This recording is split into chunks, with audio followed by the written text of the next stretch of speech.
Hello বন্ধুরা, দেখো আজকে আমি বানিয়েছি সাবুর পাঁপড়। সাবু জাল দিয়ে ওটার মধ্যে জিরের গুঁড়ো, নুন, কালো জিরা দিয়ে তারপর সাবুর পাঁপড়গুলো দিয়েছি। এখন ছাদে দিয়ে গেলাম, এগুলো শুকাতে থাক।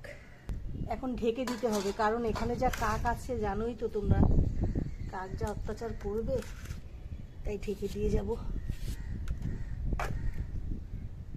একটু বাদে বাদে এসে দেখবো।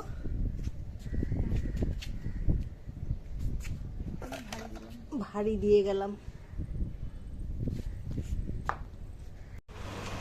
দেখো বন্ধুরা, আমি সাবুর পাঁপড়গুলো তুলে নিয়েছি, সব শুকিয়ে গেছে, একদম শুকিয়ে গেছে। এখন এগুলো ভাজবো আর খাবো।